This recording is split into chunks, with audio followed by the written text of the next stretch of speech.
Really exciting announcement before we start the show this week. May 19th, Friday night at the Single Carrot Theater in Baltimore, Maryland, Dissecting the 80s returns to the second Baltimore Podcast Festival. We will announce the movie we're doing at a later date, but we wanted to let you guys know so you can put that on your calendars. Come hang out with us, and then we'll hang around after the show if you really want to redeem that high five we've been promising you for listening to the show. So Friday, May 19th, the Single Carrot Theater in Baltimore, Dissecting the 80s returns to the Baltimore Podcast Festival. Don't forget the Old Bay. Welcome to Dissecting the 80s. I am Trip Lano, one half of the Mega Podcasting Powers, and joining me, as always, is my tag team partner, a man whose list of merit badges is not one that would help you survive in the woods, but they look real fabulous. The Macho Man Drew. Andrew Lano. They are not dissimilar to the badges earned in this film. Yeah, I imagine that was right in your wheelhouse. Yeah, I was like, oh, I know how we said that, like, Oda Mae Brown, formed my character, but kind of like, I've watched this movie one time in my life, but Shelley Long's character is very similar to me as a person. Every other week, we watch a movie or some piece of 1980s pop culture and examine all the weird, wild, wonderful, wacky stuff in it. On this episode, we're talking Troop Beverly Hills, so you know what that means. We gotta go back. We gotta go dissect the 80s. It's your merit badges. Something's gotta be out about your merit badges. When the mega powers explode. I'm talking about the 80s. Oh, yeah. Great Scott! Cream of the crop. Oh, yeah. Mega powers, yeah! When this baby hits 88 miles per hour, you're gonna see some serious shit. This month, Andrew programmed both of our films, so why don't you tell him why we're doing Troop Beverly Hills? There's no pun. Do we ever think of one for, like, Andrew programs April? No, but there feels like there's something in there. It'll come to us roughly mid-June. We'll realize what it should have been. We'll retroactively brand this. Yeah. Andrew Prul. Yeah. Andrewpril. That sounds like a weird. That sounds like a currency in a foreign land. 8 Andrewprils, right? April. Well, we almost did April in all 8 Yes. movies, but after we King Kong Lives, I was like, do we have to? Can we not do that? I've had enough apes, thank you, for the time being. I've had enough of these damn dirty apes. So I picked the movies, and I did things that I was like, I wanted to do these, but there's no, like, super good tie-in. So it's just like Andrew's super gay 80s movies. Like, that aren't Steel Magnolias. Yeah, I vetoed Steel Magnolias, guys. I'm sorry. It would be hard to talk about on this show. I agree. I accept that. But I think Troop Beverly Hills is appropriate because for me, near Philly, it is the end of Girl Scout cookie season. Girl Scout season, like it's a hunting season. It's like with the wind down of Girl Scout cookie season. So I thought Troop Beverly Hills was appropriate. So we've got Shelley Long and Have you ever baby seen this? Carla Gugino. Not the whole thing. I've definitely seen parts of it, but I definitely had not seen most of this. Although I vaguely recollected some stuff from TV. Yeah, exactly. There's a baby, like a lot of stars in this movie. Carla Gugino, Tori Spelling, and a bunch of others. Yeah, every time I see Tori Spelling, I am just like, this is the most nepotistic hire in the history of the film business. Like, Tori Spelling might be the worst actress. Tori Spelling. Do we need to talk about Bryce Dallas Howard? Yes, because I think Tori Spelling, not Tori Amos. I don't know who that came from. Tori Spelling is perhaps the worst actress I've ever seen, and she got her own show basically. She got several shows. I know, because her dad was very rich and produced them. She's really bad. She's bad in this movie, and she's in it for less than 2 minutes. I didn't even remember her in this movie. Anyway, Shelley Long, we got baby Carla Gugino. One of the girls, it's not, but one of the girls also looks like Amy Schumer. Yes, she does. So I have a lot of notes here coming up about baby Amy Schumer. Just for clarity and legal purposes, it is not actually Amy Schumer. Is it Emily Schulman? Looks like her. There's an actress in the movie called Emily Schulman, so maybe it's her. She changed her name to protect her identity. Yeah. So we start off with like a really crazy 3-minute long animated introduction of like It's girl super fun. It's scouts. super stupid fun. It's like It it's kind like of looks Christmas like Ren and Vacation. Stimpy. Yes. Yeah, it is like Christmas Vacation. But it's 3 minutes long, and that's too long for an introduction. I know we've talked about it on the show before, but all those animated intro sequences are now done after the movie because our attention span is worse. And every time I see one in one of the movies we watch, I'm like, oh god, I can't take this. But also, it's just an overture essentially because it's like here's all the jokes you're gonna see in the movie. Yeah. And it is not weird. wrong. That is all the jokes you're gonna see in the movie are previewed in the title sequence. I actually watched it at like triple speed because I knew it was going to be a long intro, and I'm glad I did because it helped not ruin every joke that was coming. Yes. So we open up on a meeting of the higher muckety mucks of Girl Scouting in California. Wilderness girls. You're right. We're not gonna get into legal trouble with the Girl Scouts. But it was interesting because later in the movie they go to get uniforms and it says Boy Scouts on the wall. That's true. I don't know. Maybe because it was about the scout troop Yeah. itself, they couldn't say it. That makes sense to me. It's probably the same. It's this. I think it's similar to when Legally Blonde was supposed to take place at Brown, but then Brown read the script and was like, a professor hits on a student. It's not being said here. Yeah. Yeah. I mean, it's interesting though because the girls end up coming out looking great because of the the training that they get. Oh, although for sure. I don't think. Yeah. Anyway, It's we'll get probably there. not super Girl Scout approved training. Yeah, no, this is not. It's not in the handbook. So the leader of the Scouts in California is basically like, let's not deny any girls the opportunity to be a wilderness girl. We'll give them one last chance, which doesn't really jibe. Like the first sentence that she says and the second sentence are kind of opposite viewpoints of, Yeah. we don't want to deny anyone. We'll give them one chance. One more. Well, it seems like this has been like this is like the black sheep troop. Yes. Like Absolutely they've never is. sold a cookie ever, which feels like Wilderness Girl 101. Like just sell a cookie. Yeah. Yeah. And then you got it seems like with the rich parents that shouldn't have been a problem. no, not at all. And then what are we like? What role are we gonna call the antagonist of this film? Like in the hierarchy, is she like a lieutenant? We'll say. Yeah. So it is a weird thing because she definitely isn't the highest ranking board member, but she seems to have a lot of authority. Yeah. So it's maybe like she's like, it's like she's the regional manager, and then there's yes. or she's the branch manager, and then there's the regional manager who's the head woman. No, I think it's even bigger than that. I think it'd be like the state manager is the woman who says, let's give him a chance. She manages the region, and then Shelley Long manages the branch. Okay, I can get behind that. So the regional manager for the Wilderness Girls. The regional manager for the Girl Scouts, yes.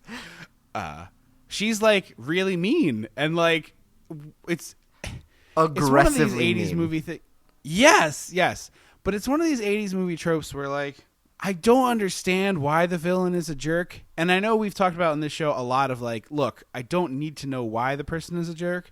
And that is a great rule of thumb if you're talking about like a silent assassin masked killer trying to stab a bunch of teenagers. Yeah. But when it's a woman who's trying to fuck over a group of children and like give them like take away their ability to have joy in their life, I kind of need to know why. Yeah, Because I want to know why this woman is so hellbent on giving quote unquote socially underprivileged girls the opportunity for a social event. Yeah, Because they're not fiscally down on their luck at all, but they're socially like wayward. Yeah, no, they are, and they have terrible home lives, all of them it seems, and the Girl Scout or the Wilderness Girls gives them an opportunity to have cool stuff in their life, and this woman is like spends a whole movie trying to hurt their ability to have fun. Yeah, I would have liked an explanation about that. Yeah, or like even honestly, it could have been as simple as like you start the movie with Shelley Long like rear ends her in the car or something, and then the woman just like has a grudge against Shelley Long. Oh, that works for me. Yeah. It was very odd. Also, I apologize in advance because at some point I'm going to say Shelley Duvall and Andrew might not catch it or I might won't not catch it. I won't catch it. I'm just going to say that. Shelley Long and Shelley Duvall look nothing alike and are completely different people and are like not even remotely.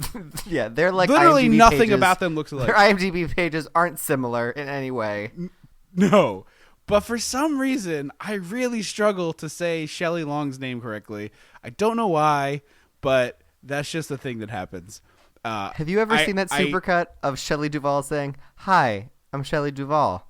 It's like before like fairy tale theater or something. It's like a 3-minute clip, and me and my friends were obsessed with it in college because there's something so stupid funny about like all the different ways she was like, "Hi, I'm Shelley Duvall."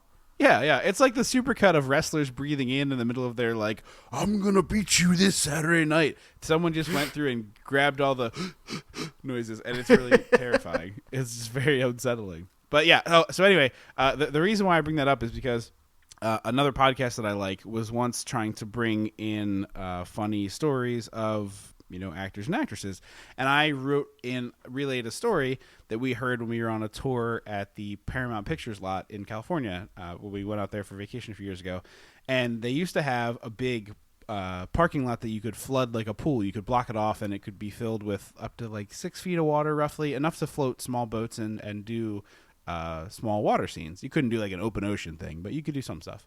And they were doing a scene at the end of one of the seasons of Cheers where Shelley Long was supposed to jump in the water at this dock for whatever reason. I don't know the context. I never watched Cheers. And they filled this pool, which is over 1 million gallons of water, and she stuck her foot in it and was like, "It's too cold. I'm not doing it." And so they had to drain the pool and refill the next day at a cost of like just an ungodly amount of money. I mean, even pre-drought California. Yeah. Oh yeah. And they wasted 1 million gallons of water. Yes. Which California now in a drought would like murder a bunch of people to have 1 million gallons of water just willy nilly. They told us on the tour that like they'll never be able to film scenes like that there again. Like California's drought is so bad they'll just never be able to fill the tank. But so they completely drain the tank, refill it, put it in. And then that was the last season that Shelley Long was on Cheers. And he was like, this wasn't the reason, but it certainly couldn't have helped. I thought that was a funny story. It's not the best story on earth, but it's entertaining. You wrote Shelley Duvall, didn't you? I sure did. I sure wrote Shelley Duvall on Cheers for the entire story that I wrote the podcast. And then I caught it as soon as I sent it. And I was like, guys, I'm so dumb. That should have been Shelley Long the whole time. I'm sorry. I promise that I didn't make up the story. But like, I wouldn't have read that story on the air either, and then I didn't get my story read. I was sad. That's a shame. So that's the Shelley Long. Well, now story. You have your own podcast, and now you can read your own Shelley Long story. Yeah, that's right. That's right. I don't need those guys. I got this myself. You have your own troop, Beverly Hills. I do.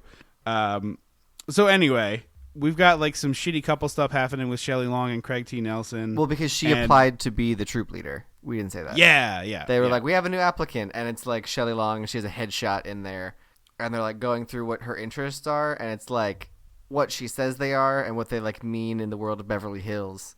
Like her going shopping and like getting a discount on things and like speaking Spanish to a gardener. Yeah, it's pretty lame if I'm being honest. But then she comes home with like $10,000 worth of things she just bought on Rodeo Drive, and Craig T. Nelson comes in the house and they immediately start fighting. It's like, oh man, are we doing like shitty couple movie? And then poor Jenny Lewis, welcome back to the show 2 weeks in a row, Jenny Lewis, or 2 episodes in a row rather. Up on a balance guys, beam. Do you think like, that was on her special skills? Like can do gymnastics, 100%. And that's why 100. But like she never does anything. They literally have her standing on this giant ass balance beam, and then later she walks on a log, kind of. Yeah. So I was like, she doesn't even successfully walk on the log. She falls down, and Shelley Long has to rescue her. So it's not like Chekhov's balance beam or anything like that. I was waiting for her to have to do like a round off or something. Yeah, or like these tree branches are the uneven bar or parallel. Do the girls do parallel? Yeah, because that girl kicks the Velociraptor in Jurassic World? No, Jurassic Park. What's the second one? It's called? World. It's Jurassic World. Okay. No, it's Jurassic World. Wait, no. Jurassic World is the one with Chris Pratt. The Lost World. The Lost yes. World. Okay, I was like, it feels very wrong. It's Jurassic Park 2: The Lost World. Speaking of Jurassic World, visit our very amusing video on our Facebook or our YouTube channel. Chum some of this. See our dumb joke. Anyway, so they're fighting, and Jenny Lewis is like, guys, please stop fighting. I'm trying to do my gymnastics. I'm in the room. She has like a real dope side pony going. Like she's got this great like light blue like onesie, like gymnastics singlet onesie. It's great. Yeah.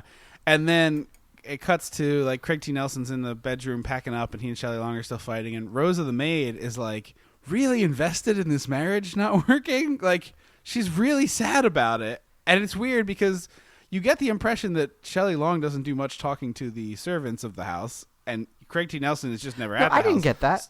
Because she Really? she walked in and instantly complimented the gardener on his hat and said like what a great job he was doing, and then was like having a chummy conversation with the maid. Oh, okay. I think the maid wants to stay with Shelley Long, but knows that Craig T. Nelson makes the money, so she's gonna have to go with him. Okay, you're giving her like a real, you're giving her a real like scuzzy motive to the maid just now. Did I? Like the maid is hanging around Shelley Long so that she can have this self-improvement journey, so that she can get back together with Craig T. Nelson and she can save her job. No. I'm saying she wants to. She's stay like with... she's like the shitty kids in a parents getting divorced movie, like in the Parent Trap, where they're like, "We'll just trick him into falling in love again. It'll be easy." No, Rosa spends... she's gonna have a job. Like Craig T. Nelson's gonna keep employing Rosa, but Rosa wants to help. Wants to be Shelley Long's maid. I'm also now very aware of every time I say Shelley to not say Duvall because of you. So if I had to put it out there. So you're gonna have to like edit out all these like microsecond gaps between the words Shelley and Long. Anyway, so they get into a fight, and the fight boils down to Craig T. Nelson being like, "All you do is shop," and Shelley Long being like, "All you do is mufflers," and he's like, "Yeah, but mufflers is my job. Like, that's my actual job. That's how we make money." And then he says she never finishes anything she starts, and she's always like, "Well, there's something more." Like, it's not like she like starts a charity and then abandons it to go shopping. It was like, oh, Habitat for Humanity, and then I thought Hands Across America was more important, and then I thought Save the Whales was more important than that. So like she clearly like they've clearly written her to like have a heart, but no follow through. Yeah. And also, I'm gonna just put this out there now. It kind of bothered me that there's like the fight in the beginning of the movie, right? And you're led to believe that it's not that Craig T. Nelson is right, but that there's just like, they got two things that, people get into spats and their relationships hit rocky patches. It's part of being in relationships. And, sometimes they break up and sometimes don't. The arc of this movie is that Shelley Long goes on this like amazing self-improvement journey, and like she finally does finish a thing that she started, and she finds this leadership ability, and she learns all this stuff about herself, and has like by the end of the movie become a much better person. But the whole movie is like, if she gets better, she'll be good enough for Craig T. Nelson to take her back, which is really fucked up. Like, he doesn't change at all. Like, his narrative in this movie is he starts dating some other woman and he sees that, like, things were better with his wife, which is not nearly the same, like, level of... No, not at all. ...achievement. Yeah, and like, did that bother you? Did you notice what I'm talking about? I mean, I was hoping the end wasn't gonna. It's weird because like I was like, oh, there's a daughter, so clearly they have to get back together. But I was like, I wanted a Legally Blonde ending when it's like, if I'm gonna be a lawyer by the time I'm 30, I need a boyfriend who's not such a bonehead, and then like walk out the doors. I wanted like, if I'm gonna be the regional manager of the Wilderness Girls of America in 5 years, I need not an asshole for a husband. Deuces. And then she like drives away and dirt flies in his face. Yeah, like he really doesn't do anything to get his wife back. It's basically like, once you're good enough to return to me, then you can come back. And like, I'm not trying to be like hashtag woke, hashtag SJW, but like it just sucks. Like, it really, like, it bothered me the whole time I was watching it, because Craig T. Nelson just keeps doing shittier and shittier things, and it's like, at some point, can he have a redemptive arc? Because right now it's not happening. Yeah, I would have liked a couple redemption scenes from him to like earn Shelley Long back. Yeah, make it so that they both have to do things to get, the place they want to go. Because she says like, you work too much and your job is like, you look like an idiot at your job. And there's no like, I'm going to work less and be home more for the daughter. There's none of that. Yeah, that's what his arc should have been, is like realizing that he wants to spend more time with his family, adjusting his work schedule so he can be around, and like working with Shelley Long to be like, hey, I know it's weird, but like, I'd like to spend time with our daughter, blah blah blah. Anyway, the movie should have ended with him becoming a troop father. That would have been the like, my new assistant, like, because Annie should have gotten her job, and then our new assistant troop leader is Craig T. Nelson. Yes, that's absolutely what should have happened, because they fire that horrible woman, they give Shelley Long that job. Oh no, yes. I was saying Annie, the like mousy woman, got her job. Shelley Long stays with Troop Beverly Hills, and Craig T. Nelson becomes her assistant troop leader. Okay, that'll work for me. I was thinking that Shelley gets bumped up and she's regional manager now. Okay, I'll take that. I like that plan too. So whatever, but yes, that is exactly how this movie should have ended. Absolutely, yes.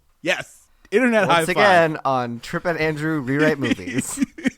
This week. Listen, we're available for not that much money. We will punch up that script before you film it. Just call us. Give us a pack of Swedish fish and some Mike and Ike's. Maybe some Twizzlers. I mean, I would like I don't know. actual real dollars, but just like give us some dollars. We will fix your movie. Anyway, there's a moment I really like here where they're fighting, and she picks up a bunch of his clothes and throws them out the window, and then the gardener just leaf blows the clothes. Yeah, like and it just unfazed. Unfazed. He doesn't even look up into the window. The like clothes come over his head and down to the ground. He's just like, yeah, all right, leaf blow. Whatever. This is usual. Then we get some summer rental music. Yep. And it's our introducing the kids montage. And Shelley, okay, so I'm gonna say a lot. A lot of my notes are like, that outfit is everything. That outfit gives me life. So just like general blanket statement, her wardrobe in this movie is amazing. Yeah, I knew you would love it. It's like it's like the Cyndi Lauper Psych. Is it Psych? No, Vibes. That's what I was like. Psych is a TV show. Vibes. Cyndi Lauper in Vibes, like cranked to an 11. Like if you thought velvet backless turtleneck was something, like just wait till you see this movie. We got surgeon's kid. We've got the unemployed actor's kid. We've got the kid of a director. We've got the kid of a dictator. And she calls him dictator, and I was like, did she mean diplomat? And like she's supposed to be dumb now? Because I don't like that arc. It's basically supposed to be Kim Jong-un, I think.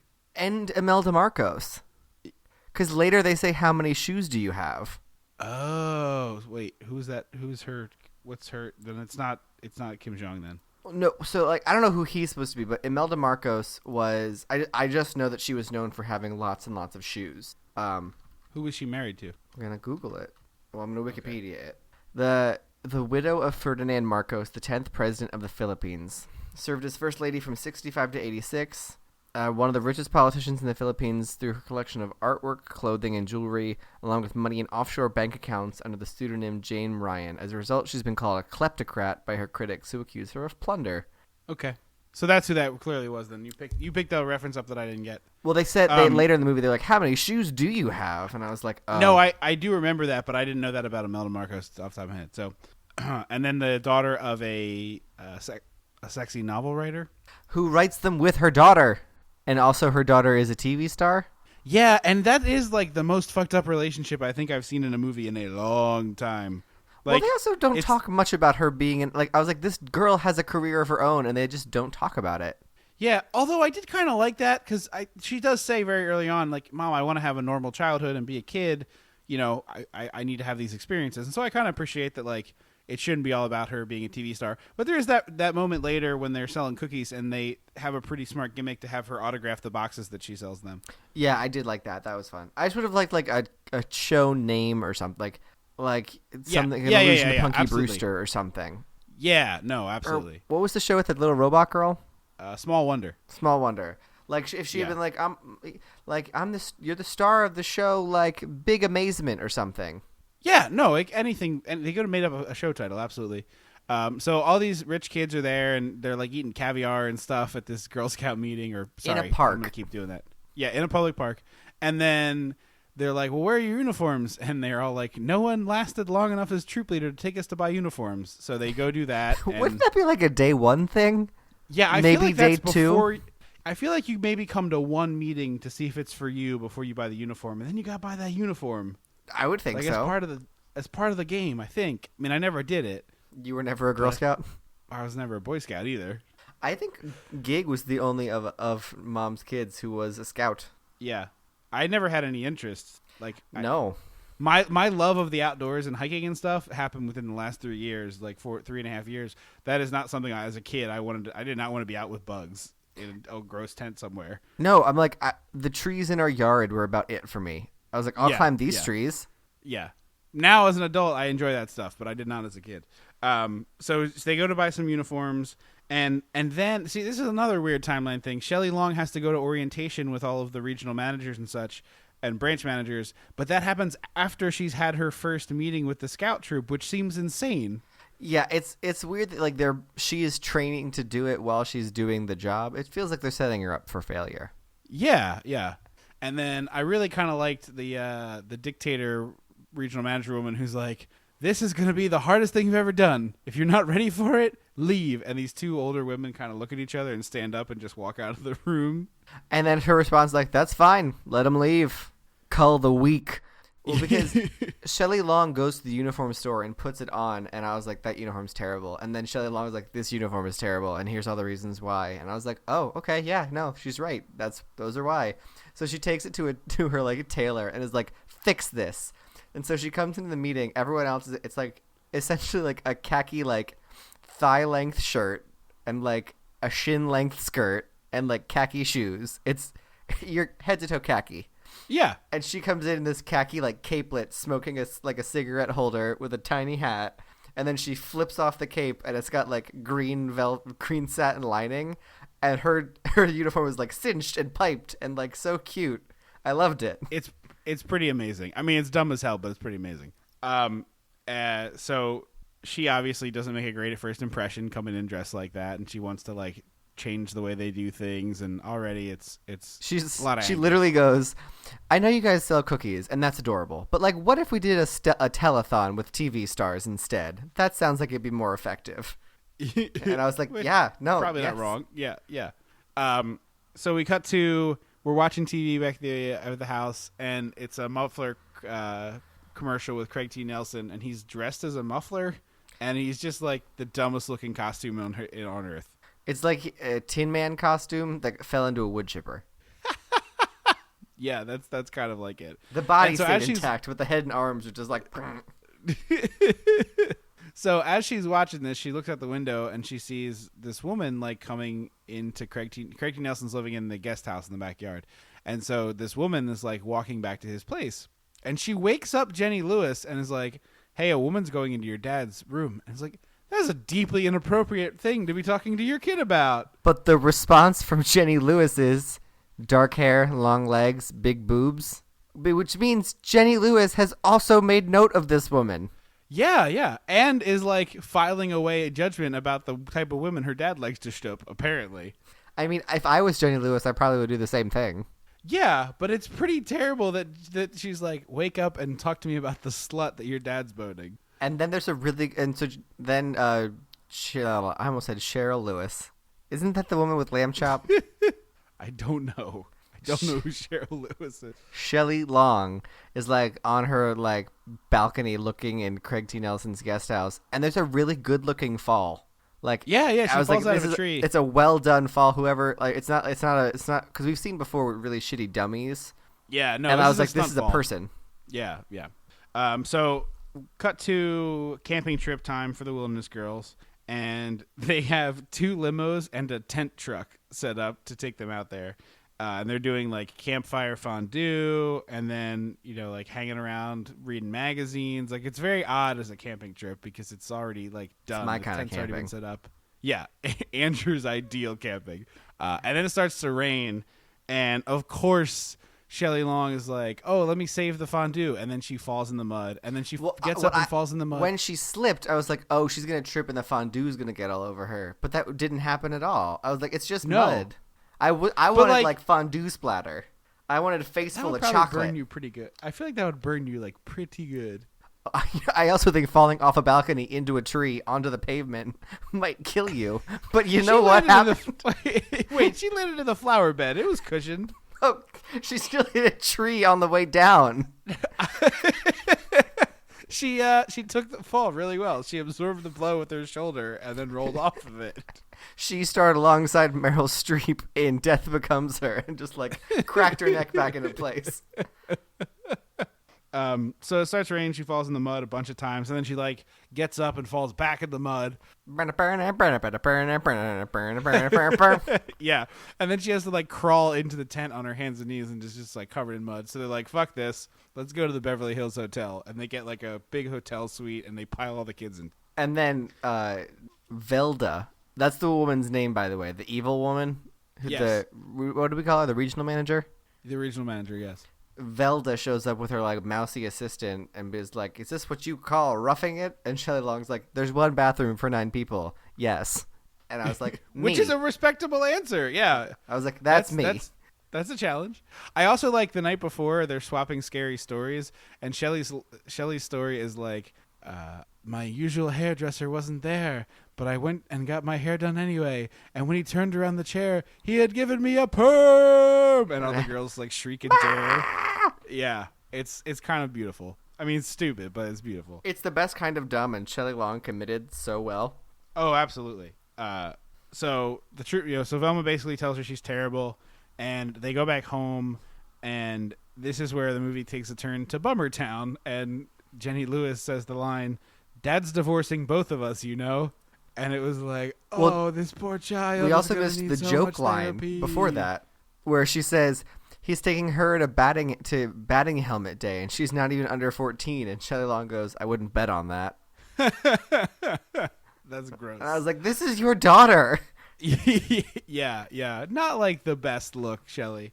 So they go to this, like, sort of meeting of all the Girl Scout troops in a gymnasium, and Shelley Long and the girls have devised a fashion show. They make It's like to display what you've done so far as a troop kind of a thing. Yeah. And so they made these really cool backpacks that are like preposterous and ridiculous. Like, it's fancy clothes for outdoors, which is dumb, but the backpacks are cool. And all the wilderness girls are immediately just heckling and making fun of them.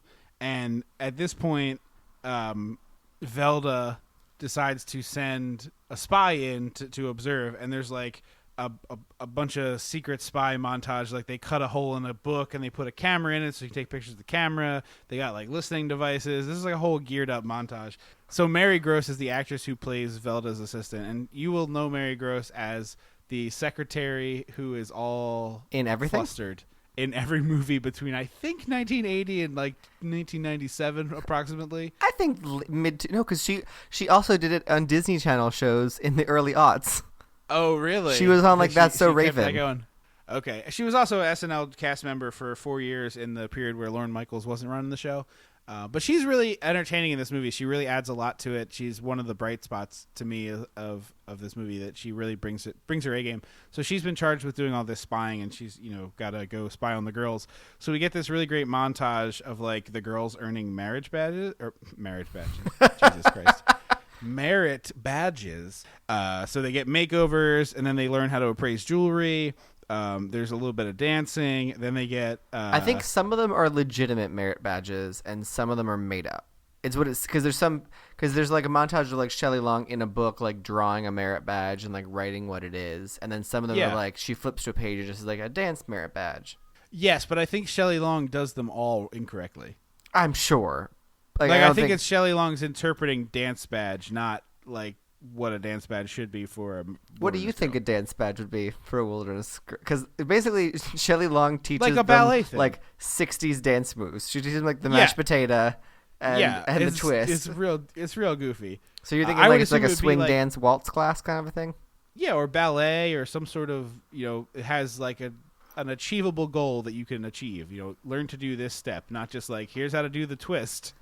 Do the mashed potato. Here's an iron-on patch. Yeah, exactly. My favorite part of this montage, though, is the CPR test with like a very attractive police detective or police patrol person, and he's like, "I need a volunteer," and every one of the girls is like, "Ooh, me," and he's like, "Nah, how about you?" And he grabs Shelley Long and lays her down on the ground, and then he just like he banakas himself. He says, "Lay down and keep your mouth open." And she's like, "Last time I was told that, it ended very differently." And I was like, "This is a room full of children." You need to cool your jets, Shelley. Cool them down. I get it. He's hot. I see it. I'm here with you. These are precious minds you are shaping, Shelley. They're precious minds. Stop trying to bone this cop in front of them. But so he just like makes out with her. Like, he doesn't even try to do CPR. He just makes out with her. These girls don't know CPR, but defo earned a badge for it. And then one of the girls is like, "Well, that's foul." And it's like, yeah, it is. It is deeply foul. What's happening right now? But then she goes. So like after like I said, after each like thing like them learning montage, it flips to like the book, and Shelley Long's recording something like they did this. So she's filling out the like CPR badge, except it's her own name, and the officer's phone number is at the bottom of the page. Also, the officer's phone number is not a 555 number. It is 969 9263. Now, they didn't put the area code on it, but there's not that many area codes for You Beverly didn't Hills. need an area code in the 80s, though. That's true, but you would now. Yeah. But if anybody wants to dial that number and tell us what happens, you leave us a message. Our number is 856-DISSECT, and tell us what happens when you dial the number. That would be amusing. Because I feel like I don't remember. I started needing area codes when I was in like 6th grade-ish, I think. I mean, it depends on the area. You don't start needing them until an area runs out of phone numbers. And larger cities, it might have happened much earlier than it happened. That's true. Because I just remember, like, everyone in the neighborhood, I only ever dialed 7 numbers. And then one day I was like, it didn't work. And Mom was like, oh, you have to dial this now. Yeah. They also go to an old folks home to give them, like, a visit and cheer them up. And they give all these people magazines. And this old dude is like, I don't want 17 or Tiger Beat. And the girl whips out a Penthouse. And he pulls out the centerfold, in front of the children. And they're all his like, wife punches ugh. him and takes it. Yeah. Well, yeah, because, like, Penthouse is Penthouse. the grosser of the two. Yeah, exactly. And the wife slaps him and takes the magazine and is just shaking her head at him, which I really dug. And did you notice that the song that Shelley Long was making out with the CPR guy to was called French Kissin' in the USA? No, but that's pretty fantastic. Yep. So the final merit badge the girls get is going to divorce court, where Shelley Long learns that Craig T. Nelson wants to speed the proceedings up because he wants to marry the realtor. What do you think she expected was going to be the outcome of this court hearing? I don't know. She brought the kid, because she clearly brought the kids being like, oh, it's the legal system. They should see how it works. Like, clearly she wasn't expecting this. So one of the things that happens when I've never covered family court, so I don't know. There'd be no reason for that to be in a newspaper. But yeah, when that you feels invasive. Yeah. But when you cover criminals, Elizabeth and Paul are getting divorced. The inside scoop on page 4. Oh man, it's just like a super shitty local gossip column about other people's marriages. Yeah, man, that sounds bad.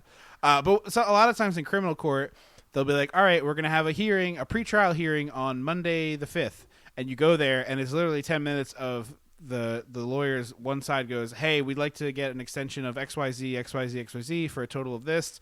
We'll move the hearing date to here." And the other lawyer either accepts that or doesn't. They usually do because it's kind of like a courtesy thing. And so you will like show up in court and it will take 5 minutes to set up a new date for something, and then they will be done for the day. And that's all that they did. So maybe she thought it would be that, like they were going to set up a new hearing date or something. I would think that seems more like it. But in any case, and they're all dressed fabulously. Yeah, well, they're all just mostly fabulously the whole movie. Yeah, but like they're not wearing their uniforms. They're all dressed like Shelley Long dresses in life. Yeah, exactly. So we go to this like meeting of the scouts, and Shelley's like, "All right, we're doing this big thing. All I need from you guys is like $7 or something ridiculous, very small amount. $7.50. See, when she said $7.50, I was like, does she mean $750 or $7.50? Because this is Beverly Hills, but also it's a Girl Scout troop in the 80s. Right. And then the one girl goes like running off and leaving. She's the one with the unemployed actor father. So Shelley Long is wearing this pretty offensive Native American headdress and turquoise necklace and telling them about like history of Native Americans in this country or whatever. And then she asks for the money and the girl goes like screaming out of the room, and she chases her down and is like, "What's wrong?" And she's like, "I don't have any money." And then one of the other Girl Scouts walks up to her and pulls $10 out of her pocket and is like, "Here, just take this. Like, I don't need it." She's the one who constantly like is swindling her dad for more money. She's like, "I don't want to go to this stupid meeting. Give me $40 to go." And like clearly she wants to be there. And Shelley Long is like, "Hey, so we're gonna have a fabulous, patch giving ceremony on this boat with your parents, and it'll be great. Invite your parents." There's also a weird part in between there where she tells a story about getting these like really fancy sheets to relate to the girl about not having money, and the really fancy sheets that Shelley Long acquired were 200 thread count. Which means that like we've made some serious advancements in the sheet world. Yeah, the last. She said 200, and I was like, "That's it." I am not a person of excessive means, and I'm like 200 thread count is like standard ass sheets. That's like sheet you can buy anywhere. That's like the one ply tissues that an office gets. I don't no. I'm not saying they're bad. I'm just saying like that is a standard. Like that is not a fancy sheet. That is the sheet you can buy anywhere. If you have to get fancy sheets, they're like 600 or 800 or 1,000 thread count. You have to go to like a specialty. She had to go to a specialty store to acquire what is today a basic sheet, which made me think like What were the basic sheets then? Like just sandpaper? You slept on a tarp. It's like a plastic tarp. You just Yeah, crinkle it's just- all night. Crinkly plastic tarp. That's Yeah, why all 'cause I the was kids like- knew their parents were doing it, because the sheets were all plastic tarping. You can hear everything. That's the worst world. I don't want to live there. That is an awful, awful world. I'm picturing that plus our always popular joke about the walls being like feudal Japanese walls, Yeah, where feudal they're like thin paper thin. The walls are also no. You're living in a contracted home, so all the walls are just plastic sheeting stapled up to the roof. You can see through it, and it's like a vague outline happening. It's just the worst of all possible worlds. Yeah. But yeah, I just thought that was really funny that like she had to go to a specialty store to what you can buy in like any old Walmart Like or a Target. Kmart. Just like, yeah, like that's just sheets now. It's just like 200. But she had to like, oh, well, they're my dream 200 thread counters. Yeah, that was weird. Yeah, I don't So- have 800 thread count sheets. I have some like bamboo weave that's also soft, but it's not expensive because I am not a person with 1,000 thread count sheets. I just thought it was funny that like what she thought was a dream is just basic ass shit now. I know. I found like 25. There were like $25 sheets on Amazon, and I was like, sure, we'll see what happens. And I was like, these are so soft. I don't care what thread count these are. Right. So we get to the boat party, and they're playing what boats? They're like, the band is playing a classic boat song because this movie is all on the nose with its song choices, Yeah, like Kokomo or something. something like that.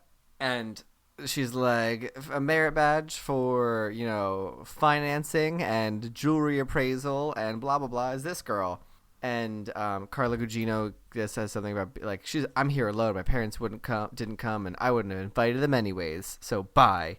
And when she gives Hannah her badges, her dad is on the other. Craig T. Nelson's on the other side, and when they both go to kiss her on the cheek, Hannah pulls her head back, and so they kiss each other. And Craig T. Nelson's like new like side piece is like, what is wrong with you? And I was like, girl, it was an accident. Calm down. And clearly you watched it be happening. And then from she the falls jump. in the water. Yeah, it's pretty magical. I have to admit, I knew 100% that somebody was falling in the water at that boat party. Who did you think it was gonna be? I was thinking Craig T. Nelson. I thought it was gonna be. I thought Velda. I can never remember her stupid name. I thought she was gonna sneak onto the boat and was gonna get knocked in the water. Oh, that would have been nice. That would have been nice. But I have to admit, like, even though I knew it was coming, and then you could totally see it was coming when the kiss happened, and she got all irate that she was going to fall backward, I still laughed when she fell. It was pretty funny. It was well put. lovely. It was a well constructed gag. Yeah, it was. And then No one but my jumped. I was like, oh, someone's gonna jump in the water to save her. And Shelley Long's like, ooh, I have a new patch for you. Craig T. Nelson unties his shoes very slowly and deliberately, making like he's going to get in the water. But the favorite part is the side piece goes, "Throw me a lifesaver," and Shelley Long opens her purse and says, "Butterscotch or winter mint." And I was like, that's me. I would make those jokes. It's like, well done, Shelley. I like it. I like your style. The True Pie leader rejects her. I'm sorry. So Velda goes to the district manager and is like, "Hey, we got to get rid of this Shelley Long character. She's terrible branch manager." And the district leader is like, "No, you're way overstepping your bounds. Also, why do you have this insane amount of spy knowledge?" Why do you have these photos and Yeah, put them like onto how slides? and why and what? What is the set of circumstance that led you to having these weird photos of these children in compromising positions? Because I think I have more questions for you about that. I think I'd like you to speak with this officer. Yeah. So Velda doubles down and she goes to Mary Gross and she's like, "I'm going to have you move in with her." And when Mary Gross protests, she's like, "I'll fire you. You'll go back to Kmart. What do you think about that?" And she was like, okay. And I was like, oh my God, what the hell? Yeah, it's like, but also I was like, how are they gonna orchestrate this move-in? And it's like flip wipe, and it's Shelley Long and Mary Gross standing there, and it's like, they're just gonna, it's gonna be fumigated for several weeks, and Shelley Long's like, stay as long as you like. It's like, oh, because she's a nice person. That's what this whole movie is leading us to. I get it now. I feel so. Keep stupid. telling us she's lovely. And then the maid comes in and is like, the one Girl Scout is sad in your kitchen. So they go down and it's Carla Gugino crying. She's like, this is stupid. I shouldn't have come. My parents abandoned me on my birthday and everyone leaves me by. And so they're like, wait, hold on. And Rosa Rosa goes, "Give me 15 minutes," and she comes out 15 minutes later with a cake. a Like cake a whole and candles, cake. and it's iced, and it's got her name on it. And I was like, Like, our microwave, like, is this a microwave cake? Is this an easy bake oven cake? it makes me think that Rosa just has a stash of uniced cakes waiting for the proper moment to deploy them. Like, she just Which constantly sounds like has a smart plan. Yeah. But she just like constantly has a supply of cake and is doing her best to keep that available. Apparently that was a thing on Grace and Frankie. Like, they discovered that one of their husbands had a stash of unwrapped jewelry for, like, any event that he forgot about, that he could just go into his closet and be like, oh, here you go. Yeah, no, I think it's less shitty if it's not a big gift like that. Like, if it was a bunch of your wife's favorite candy bars that you could just, like, deploy that. That I like. Yeah. But like, hey, I fucked up. Here's a Snickers. I'm sorry. Like, bigger deal than like, I forgot our anniversary. Oh, JK, here's this like double heart thing, whatever that shit Jane Fonda sells at Zales is. That's not Jane Fonda. That's a woman who looks like Jane Fonda. Oh, you're right. What the fuck? The Open Heart collection. It's like some artist woman, and she painted a weird heart. No, she's an actress. She's an actress. It's Jane Seymour. Anyway, Jane Seymour's Open Heart collection. Her name is in this movie. She is not in this movie. They watch Jane Fonda workout tapes. Oh, they're at the. I thought they went to they go to Jane Fonda's workout thing, and they like. They park do, outside. but they also watch Jane. Anyway, we're like way off track here. Coming back to reality. So it's Cookie Day, and the Cobra Kai of this movie is the Red Feathers, who won 1,000 boxes of cookies. The only reason they called them that is so that they could differentiate them from the rest of the girls, because all the uniforms look identical. 1,000%, 1,000%, yes. And also, once the hats are on, it's really hard to tell the kids apart from a distance. So yes, 1,000%. But the Red Feathers take 1,000 boxes, and then Shelley Long's like, "Oh, let's take 2,000 boxes." So they get 2,000 boxes because they have to do 1,000 boxes to qualify for the jamboree. And in my head, like, I'm like, oh, a jamboree is gotta be like a party or something, like to celebrate selling so many cookies. That's what a jamboree is, a party. And then Shelley Long's like, Boy Scout lingo. Yeah, apparently I would be so pissed at I was like, oh, I'll go to the jamboree. Like, fuck this noise. This is not a jamboree. This is like fucking what Astro Crag? What show had the Astro Crag? Aggro Crag? Guts. I was like, this is Guts. This is not a jamboree. Oh yeah. No, the jamboree is much more like Guts. But so they get all these cookies, and they're like, well, all right, let's sell some cookies. So we have a montage of cookie buying, and Karima. There's a bunch of interesting cameos in this movie. Well, no, because all the Red Feathers purposely drove to Beverly Hills to sell cookies to all their neighbors before they could. So they have to have to be clever. Here's what I was building to. Kareem Abdul-Jabbar has a cameo in this movie where he's like, "Oh, I just bought some cookies. I'm sorry, I bought 4 boxes." Hey, Kareem Abdul-Jabbar, you make like a lot of money. You can buy more than 4 boxes of Girl Scout cookies and just bring them to the organization that you work for, the Los Angeles Lakers, and just like maybe give those out to people who help you be a Los Angeles Laker. That's pretty cheap shit nonsense, Kareem. You can't drop a hundo on some wilderness girls? What's that about, buddy? Super famous basketball player. 4 boxes of cookies. You don't even have to bring them to people you know. You could literally just buy a crate of them and just hand a crate to homeless people and be like, "Here you go, have some cookies." Yeah, or just like give out a whole box to every kid on Halloween. Be a balder. Or just you make so much money, you could buy 4 crates, throw 3 of them away, and then just do whatever you like. Take a bath in the last crate. Like, you make that much money. You should be Scrooge McDucking in Do-Si-Dos, Kareem Abdul-Jabbar. You should be diving off a diving board into a whole pool of Thin Mints. Like, and then get the hell out of here. And then get into your like Samoa hot tub. Yeah, that spills a little over the edge. One of those guys. Yes, like, get out of here, Kareem. 4 boxes of cookies. Get out. Sorry, but yes, they need to figure out a plan. So they're like trying to figure out how to sell these cookies and figure it out. And Shelley Long gets all their parents together and is wearing this fabulous shirt with like a black like sequin. It looks like something that I can never remember this actor's name. The mom in Beetlejuice would wear. Oh yeah. What's the actress? Catherine O'Hara. It looks like something Catherine O'Hara would wear in Beetlejuice. And the parents are like, "Why wouldn't we just buy the cookies? It's only $1,000." And I was like, this is what I've been thinking from the beginning. Like, yeah, what? No, absolutely. So Craig T. Nelson shows up to this meeting to drop the daughter off, and he's there with his side piece. And Shelley Long is like, hey, why don't you hang around? Like, you could be helpful here. We could use you. Which, again, would have built to that thing we were talking about, our much better ending for this movie. If he had, that would have redeemed that piece, too. But he goes outside. Well, and no, he's then talking she goes, tell her to pull into the garage. Just wait in there with the motor running. And I was like, I love this. But so Craig T. Nelson goes and gets in the car with the side piece, and they're talking, and he's like, well, she'll always be my wife. And the side piece is like, excuse me? What? And he gets all flustered and stuff, but I kind of like that. It was really genuinely great of him having to try to backpedal his way out of that. I said she'll always be my daughter, and she was like, no, you did not. You super didn't say that. And then they drive off together, and she's clearly furious at him. And that whole thing was pretty lovely. We get a cookie selling montage. It's a cookie selling montage, which includes a full-on stage show with songs and one of the kids dressing like fake Tina Turner. Yeah, I was like, this is a choice. They're doing like Dreamgirls doo-wop choreography on the side as backup singers. And then the song ends, and everybody rushes forward to the stage with wads of cash in their hand, and they're just like handing them boxes and selling them this way. And then did you notice one girl was like whipping him into the crowd like a t-shirt cannon? And I was Yes! like, girl, you're selling these. Yeah, exactly. What are you doing here? And then there's the other one where the saucy book writer is writing, signing her saucy books as her daughter, the TV star, signs boxes of cookies, which I really liked. Mm-hmm. And so there's like a crazy rush. They're selling cookies like you wouldn't believe. The True Beverly Hills is the best cookie seller of all time.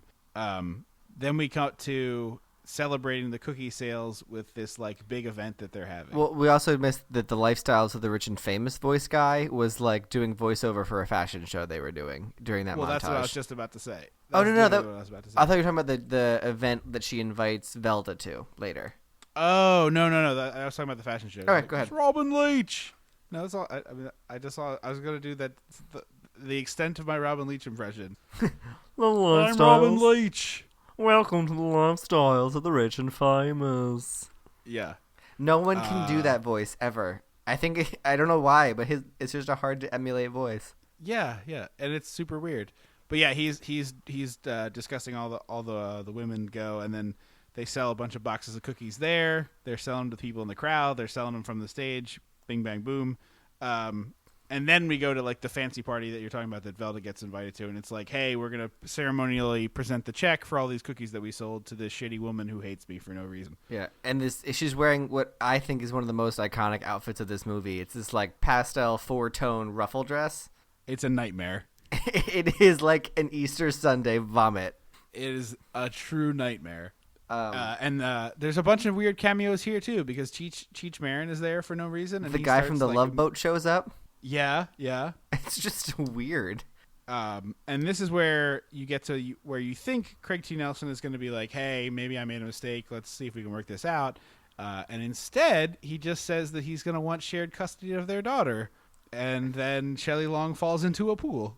Yeah, cause I knew she fell in the pool, and I was like, who pushes her in? Like, there's no way Craig T. Nelson pushes her in. Maybe his side piece gets jealous and pushes her in the pool. But no, she just stands up from the table and doesn't remember which way that the ground is and which way the pool is, and just walks in. At her own home.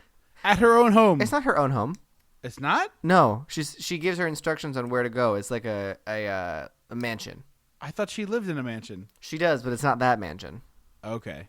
So anyway, yeah, she falls in a pool. She presents the check for the 4,000 boxes of cookies that they sold, which is pretty impressive. Mm-hmm. And then Craig T. Nelson is having like daddy-daughter time with Jenny Lewis, and he has this ridiculous beachfront condo that like you could step out the back door onto the sand, which makes me wonder, like, what is this guy? Is this guy just a muffler man, or is he also running drugs for the mafia or something? Because and laundering money.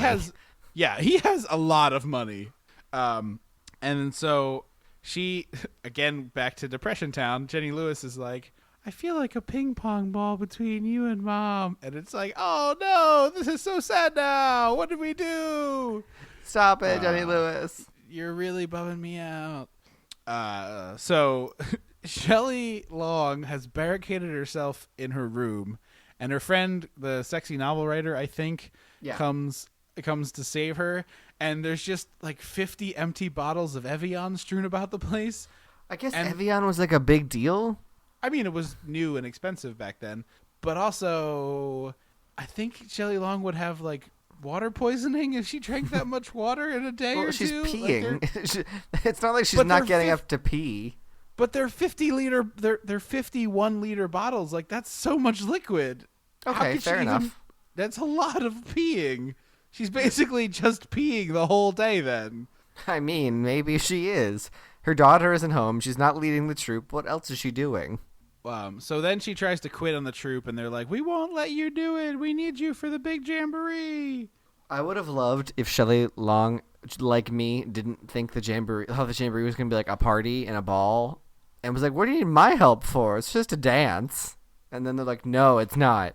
It's a cutthroat Hunger Games style obstacle course. Cutthroat Hunger Games style costume party. Obstacle course is what I said. Oh, I thought you said costume party, and I was very confused. No. Although a cutthroat Hunger Games style costume party sounds fun, I guess. Oh man, that's so silly. I also really love at the beginning of the jamboree, they like get them all lined up, and Velma goes to shoot this starter pistol, and she kills a bird with it. I love it so. It's like boom, smashing down to earth. It's really quite spectacular. I wish they like hadn't told her that was gonna happen, and they just dropped a fake bird on her head. So here's the thing that I'm confused about with the jamboree. It seems like each of the teams has a custom trail that they have to follow. Yes. That all like lead to the same point and are roughly the same length. That seems like really tremendously hard to organize. I would agree. I think so. Like, wouldn't it make much more sense to start them down the same trail in 10-minute intervals and time them? Yes, I would. Or start two teams at opposite ends of the trail, and they have to go, one starts at the end. Oh, yeah, that's a great idea. That's a great idea. So they have to, like, crisscross. Yeah, that's a great idea. Yes, that's a great idea. It seems like a weird way to do it. But anyway, this Red Feather team is, like, basically homicidal maniacs because they have to follow these little arrows in their path. And the red team gets there and just points their arrow in a different direction into the wilderness. It's like in Bob's Burgers when there was, like, the mean Thunder Girl troop. Yeah. Actually, the whole time I was watching this, I was thinking that Bob's Burgers Girl Scout episode is basically them riffing on this movie. I think so. Yeah. So they get tracked off to nowhere. They lead them into like Snake Swamp. Why is there Snake Swamp anywhere near here? Yeah, it seems rather dangerous. And so they run away from the snake, and in doing so, manage to get to the end of the finish line fastest. Well, they run away from a skunk. They see the snake and that's run, right. and then a skunk pops up, and they get chased by the skunk to the finish line before the Red Feathers.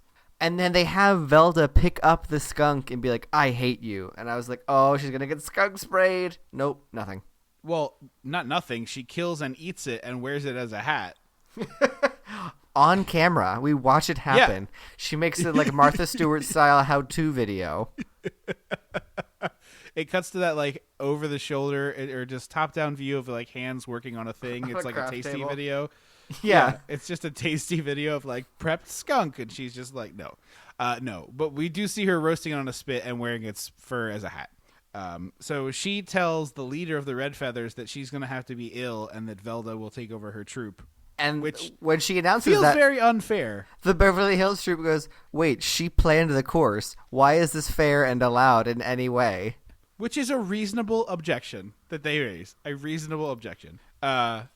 So the Troop Beverly Hills goes off on day 2, and they're trying to get to the finish line, and Velda cuts the rope bridge that they're supposed to. So Shelley Long has this like big moment of like being angry, and it's like, damn it, like I just want something to work for me for once. Which is kind of a nice little, like she has a nice little speech and kind of rallies the troops a little bit.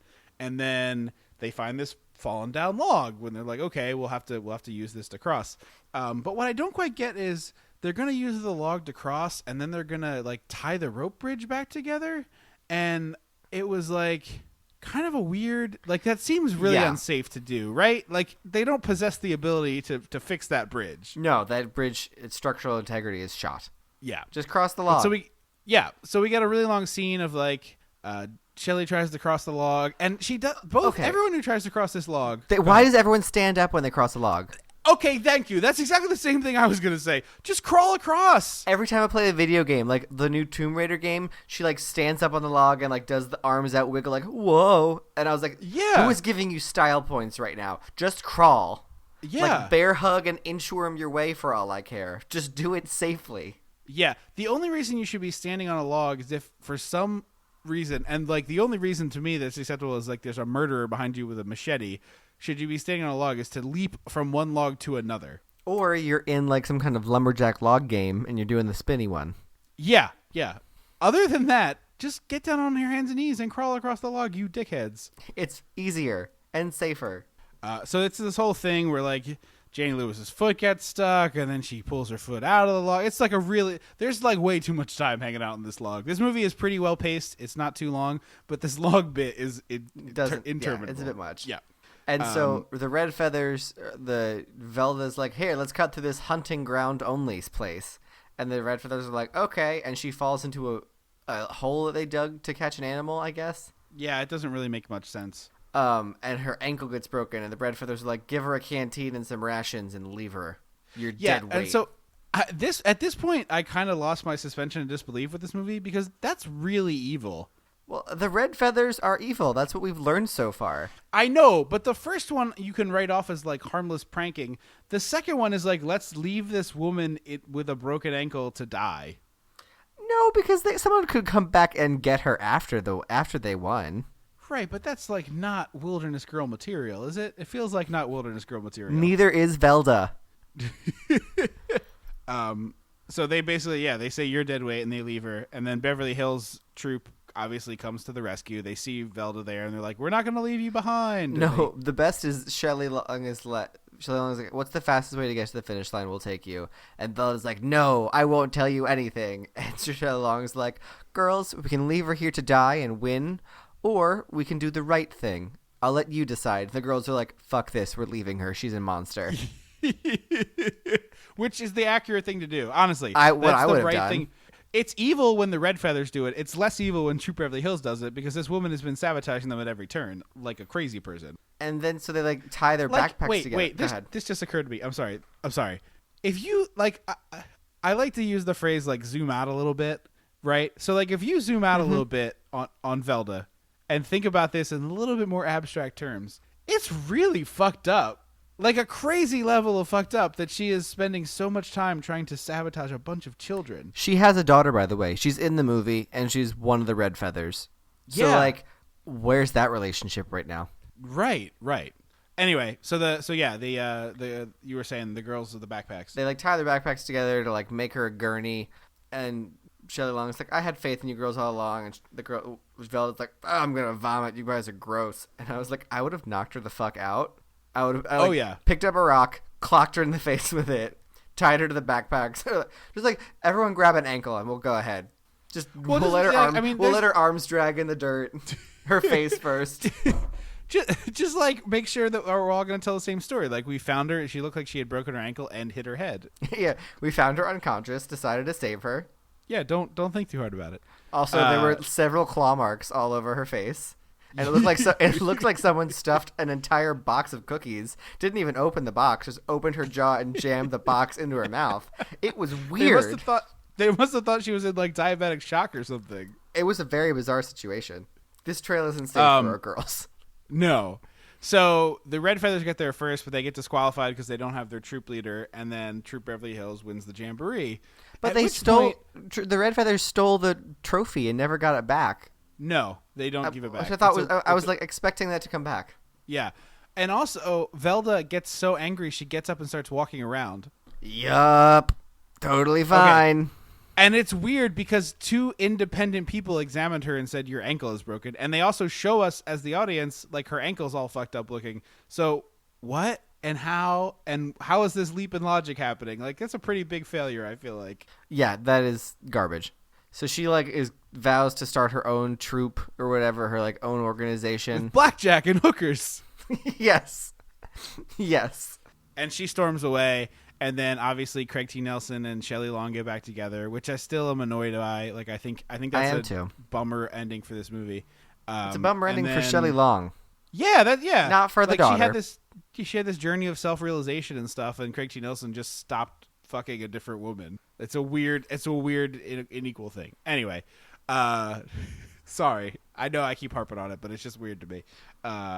And then they all start singing a song, like a sort of like military style marching song that everybody in the crowd seems to know the words to, including Craig T. Nelson, which is like very bizarre as he has never interacted with this scout troop. Yes. And then the final shot of the movie is Velda working at Cape, which is kind of a nice. She'd been piece of threatening justice. Amy Gross. Amy Gross? Mary Gross. Mary Gross with that the whole movie. Yeah. We mentioned that before. Oh, did we? Sorry. Yeah. So final thoughts on Troop Beverly Hills? It's super fun. Oh, the Ren and Stimpy someone who created Ren and Stimpy worked on the animation intro. Okay. I recognized that. Yep. I enjoyed this think too. It's super fun. Yeah, I also like this. It's not. I don't think I like it quite as much as you, but it's pretty enjoyable. I like the way that it pokes fun at the rich folk stuff. Like the satire of the super rich is pretty fun. I don't like that she ends up with Craig T. Nelson, despite him not really changing it all in the course of the movie. But it's pretty fun. I think that like it could have been more fun. Like there was less comedy in this than I thought there was going to be, and not from a perspective of I didn't find it funny, but I don't think there were as many jokes in this as I thought there were. It felt less jokey Fair than enough. I had expected. Yeah. But it's yeah, also, I would say for me, this is it's paced well. It's not super long. I think it's not. Yeah. It's a recommend. It's a soft recommend. Yeah. But it's a recommend. Yeah, I'm in the same boat as you. Thank you guys so much for listening to the show. We really, really appreciate that. Come see us on May 19th in Baltimore. It'll be a really fun time. We know what the movie is, and we're working on putting our announcement together, but I think it's going to be a really good one. We've had a blast at our last two live shows, and we'd love to see you there. Additionally, it's probably if you want another more- dance movie because all the dance movies are the fun ones people know, and they feel like the ones to do with the live shows. Well, Top Gun didn't have any dancing in it. That was Didn't still it? fun. No, it had a karaoke scene. It had 2 long Yeah. singing sequences. Yeah, So yeah. it might as well. Also, it was gay. It was gay. So, like, basically, if you'd like more of our show, you can find us on Facebook and Instagram at Dissecting the 80s. We're also on Twitter. That's at Dissectomania. And everything you ever want to know about the show is at dissectingthe80s.com. All of our old episodes and all that. And as always, please rate and review the show wherever you get it. If you have a minute to listen to pop into iTunes and just rate the show, we'd really appreciate that. We read them on the air, so if you want to say something, we will definitely listen to it. Additionally, tell 2 friends if you like the show. I know the tripod thing is over, but we had some really nice people suggest us on Twitter for tripod, and thank you so much for doing that. There was 4 or 5 people. I wish I had written down all your names. I'm sorry that I didn't do that, but I definitely responded and thanked them there on Twitter. But yeah, if you like the show, tell 2 friends about it. It's the best way to learn about new podcasts. What is the next episode we're doing? Mary Gross is coming along for the ride. And we are doing Big Business, which is Lily Tomlin and Bette Midler starring in Shakespeare's Comedy of Errors. So, once again, thank you for listening. I have been Trip Lano. And I will always be Andrew Lano. Until April 24th. Don't you forget about me.